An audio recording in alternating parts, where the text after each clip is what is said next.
എൻ്റെ ജ്യോതിഷ പ്രോഗ്രാമിലേക്ക് എല്ലാവർക്കും സ്വാഗതം.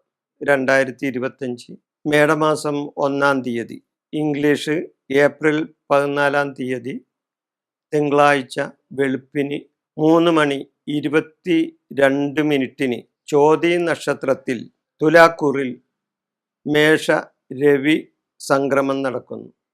അതായത് സൂര്യൻ മീനൻ രാശിയിൽ നിന്നും മേടൻ രാശിയിലേക്ക് സംക്രമിക്കുന്നു.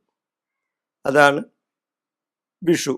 1200-ാം ആണ്ടിലെ വിഷുഫലത്തിൻ്റെ ഫലമായി ഓരോ നക്ഷത്രക്കാർക്കും ഉണ്ടാവുന്ന വിഷുഫലമാണ് ഇവിടെ പ്രതിപാദിക്കുന്നത്.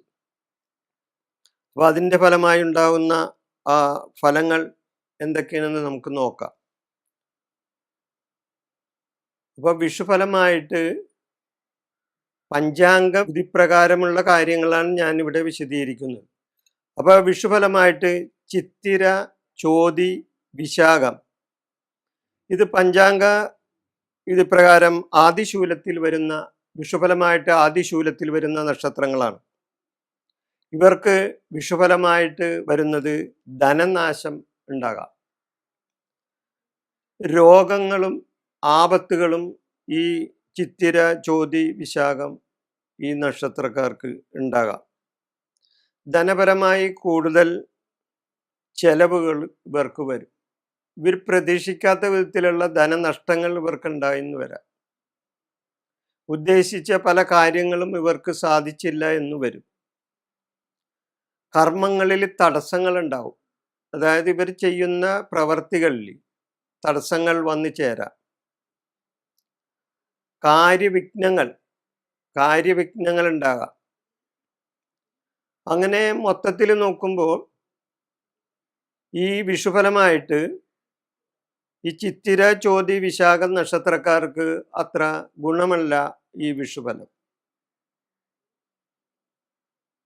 ഇനി അടുത്തത് അനിഴം, തൃക്കേട്ട, മൂലം, പൂരാടം, ഉത്രാടം, തിരുവോണം ഈ നക്ഷത്രങ്ങളുടെ വിഷുഫലമാണ് പറയുന്നത്. ഈ നക്ഷത്രങ്ങൾ ആദ്യ ഷഡ്ഗത്തിലാണ് വരുന്നത് പഞ്ചാംഗ വിധിപ്രകാരം. അപ്പൊ പഞ്ചാംഗ വിധിപ്രകാരം ഈ നക്ഷത്രങ്ങളുടെ വിഷുഫലം ഇവർക്ക് സർവാഭിഷ്ട സിദ്ധി ഉണ്ടാവും എന്നാണ് പറയുന്നത്. ഏത് നക്ഷത്രങ്ങൾക്ക്? അനിഴം, തൃക്കേട്ട, മൂലം, പൂരാടം, ഉത്രാടം, തിരുവോണം ഈ നക്ഷത്രങ്ങൾക്ക്. അപ്പൊ അവർക്ക് ഉദ്ദേശിച്ച പല കാര്യങ്ങളും നേടാനായിട്ട് വിഷുഫലമായിട്ട് സാധിക്കും. സൽകീർത്തി ഉണ്ടാവും, അംഗീകാരങ്ങളും അതേപോലെ തന്നെ ആദരവും സ്ഥാനമാനങ്ങളും ഇവർക്ക് വന്നു ചേരും ഈ വിഷുഫലമായിട്ട്. കാര്യവിജയങ്ങൾ ഉണ്ടാവും, കർമ്മ പുരോഗതി ഉണ്ടാവും, പ്രവൃത്തി ഗുണങ്ങളുണ്ടാവും. ഇവരുടെ പ്രവൃത്തി, എന്ത് പ്രവൃത്തിയാണെങ്കിലും ഇവർ ചെയ്യുന്ന പ്രവൃത്തികളിൽ ഇവർക്ക് ഗുണങ്ങളായിട്ടാണ് വരുന്നത്. കുടുംബത്തിൽ മനസ്സമാധാനം ഉണ്ടാവും, കുടുംബപരമായി ക്ഷേമങ്ങൾ ഉണ്ടാവും, ബന്ധു സമാഗമം ഉണ്ടാവും, ബന്ധുജനങ്ങളുമായിട്ടൊക്കെ നല്ല വിധത്തിൽ കഴിഞ്ഞു പോകാൻ ഈ വിഷുഫലമായിട്ട് ഇവർക്ക് സാധിച്ചെന്ന് വരും. അപ്പൊ അനിഴം, തൃക്കേട്ടം, മൂലം, പൂരാടം, ഉത്രാടം, തിരുവോണം ഈ നക്ഷത്രക്കാർക്ക് വിഷുഫലമായിട്ട് വളരെയധികം ഗുണങ്ങളും നേട്ടങ്ങളും ഉണ്ടാവുന്ന ഒരു സമയമാണ് ഈ വിഷുഫലം. അടുത്ത നക്ഷത്രം അവിട്ടം, ചതയം, പൂരുരുട്ടാതി ഈ 3 നക്ഷത്രമാണ്. ഈ 3 നക്ഷത്രം പഞ്ചാംഗവിധി പ്രകാരം വിഷുഫലമായിട്ട് മധ്യശൂലത്തിലാണ് വരുന്നത്. ഇവർക്ക് അത്ര ഗുണകരമല്ല വിഷുഫലം ഈ 3 നക്ഷത്രക്കാർക്ക്. അവിട്ടം, ചതയം, പുരുരുട്ടാതി നക്ഷത്രക്കാർക്ക് ബന്ധുക്കൾക്ക് നാശം ഉണ്ടാവും, ബന്ധുനാശം അതുണ്ടാകാം. സ്വജന വിരോധം ഉണ്ടാകാം, സ്വജനങ്ങളുമായി ഇവർ വിരോധത്തിലാവും. വളരെ സ്നേഹത്തിലിരുന്ന ആൾക്കാർ ചിലപ്പോൾ ഇവർക്ക് വിരോധികളായി വരാം. അപമാനം ഉണ്ടാകാൻ സാധ്യതയുണ്ട്. പല വിധത്തിലുള്ള അപമാനങ്ങൾ ഇവർക്ക് സഹിക്കേണ്ടതായിട്ട് വരും. മനക്ലേശമുണ്ടാവും.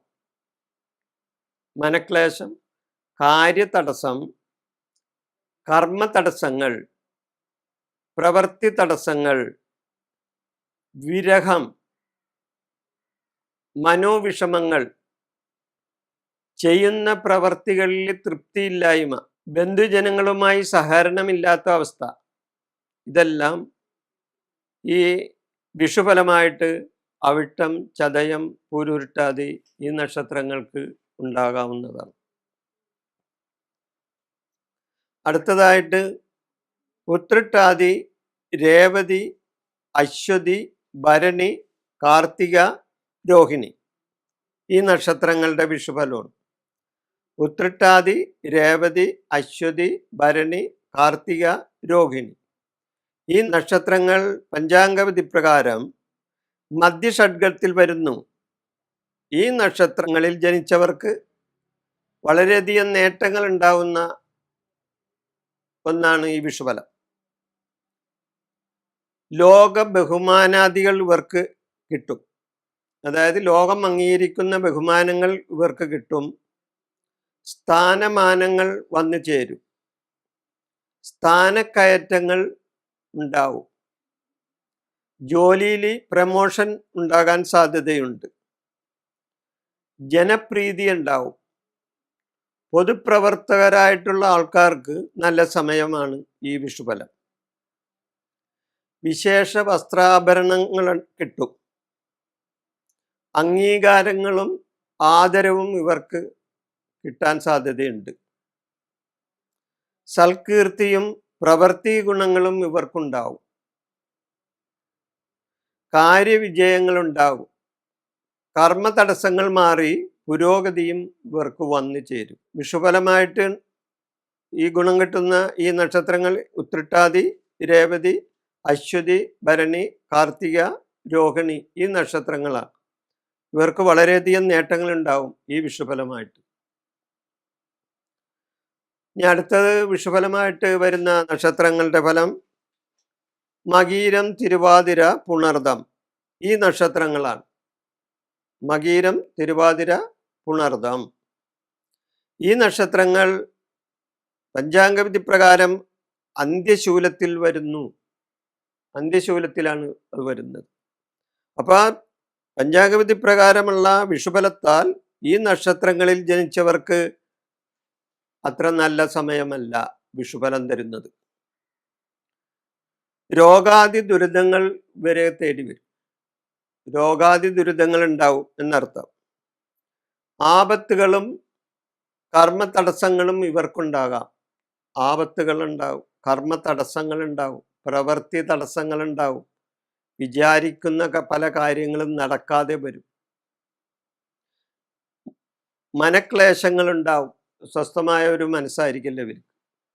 മനക്ലേശങ്ങളുണ്ടാവും. അതുവഴി കുടുംബ സുഖം കുറയും. ആയുധം കൊണ്ടും പശു, പക്ഷി മുതലായവ നിമിത്തമായി ശരീരത്തിൽ ക്ഷതമേൽക്കാനും ഇവർക്ക് സാധ്യതയുണ്ട്.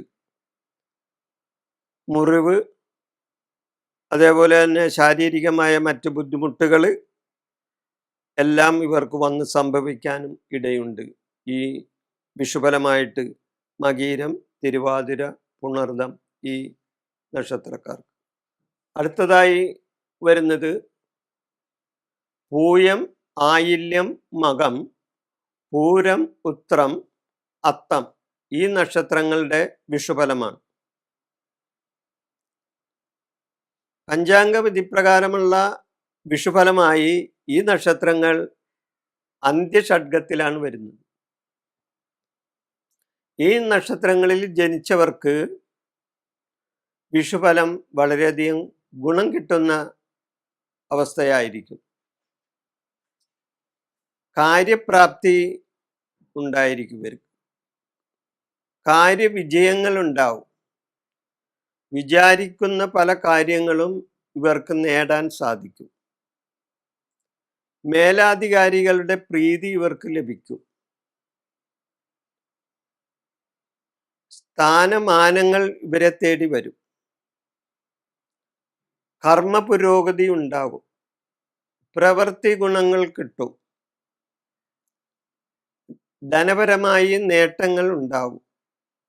ധനപരമായിട്ടുള്ള നേട്ടങ്ങൾ പ്രതീക്ഷിക്കാതെ തന്നെ ഇവർക്ക് ധനപരമായ നേട്ടങ്ങൾ ഉണ്ടാവും. സൽകീർത്തി കിട്ടും, അംഗീകാരങ്ങളും ആദരവും ഇവരെ തേടി വരും. അപ്പൊ മൊത്തത്തിൽ നോക്കുമ്പോൾ പൂയം, ആയില്യം, മകം, പൂരം, ഉത്രം, അത്തം ഈ നക്ഷത്രങ്ങൾക്ക് വിഷുഫലമായി വളരെയധികം നേട്ടങ്ങൾ ഉണ്ടാവുന്ന ഒരു സമയമായിരിക്കും. അപ്പൊ ഇത്രയും ഈ 27 നക്ഷത്രങ്ങളും ഞാൻ പറഞ്ഞു. അതില് മേൽപ്പറഞ്ഞ നക്ഷത്രങ്ങളിൽ ദോഷാനുഭവങ്ങൾ ഉള്ള നക്ഷത്രക്കാർ അവർ കുടുംബ പരദേവതാ പ്രീതിയും, ദോഷമുള്ള നക്ഷത്രക്കാരാണ് ചെയ്യേണ്ടത്, കുടുംബ പരദേവതാ പ്രീതിയും ബ്രഹ്മം വിഷ്ണു മഹേശ്വരന്മാരുടെ പ്രീതിയും, ബ്രഹ്മം വിഷ്ണു മഹേശ്വരന്മാരുടെ പ്രീതിയും നേടുവാനായി യഥാസ്ഥിതി വഴിപാട് നടത്തി പ്രാർത്ഥിക്കണം. അതുകൂടാതെ ഇവരുടെ പക്കപ്പിറന്നാളിന്, അതായത് ഓരോ മാസത്തിലും വരുന്ന നക്ഷത്രത്തിൽ, ഇവരുടെ നക്ഷത്രത്തിൽ നവഗ്രഹങ്ങൾക്ക് പൂജ നടത്തുന്നത് വളരെയധികം ഉത്തമമാണ്. അപ്പൊ ഈ വിഷുഫലമായി നേട്ടങ്ങളുള്ളവർക്കും ഇത് ചെയ്യാൻ കുഴപ്പമൊന്നുമില്ല. എന്നാൽ ഏറ്റവും കൂടുതൽ ദോഷാനുഭവങ്ങൾ ഉള്ളവർ ഇത് ചെയ്താൽ അവർക്ക് ദോഷത്തിൽ നിന്നും മുക്തി നേടാനായിട്ട് സാധിക്കും. അപ്പം ഈ വിഷുഫലം ഞാനിവിടെ അവസാനിപ്പിക്കുന്നതിന് നിങ്ങൾക്ക് നന്ദി, നമസ്കാരം.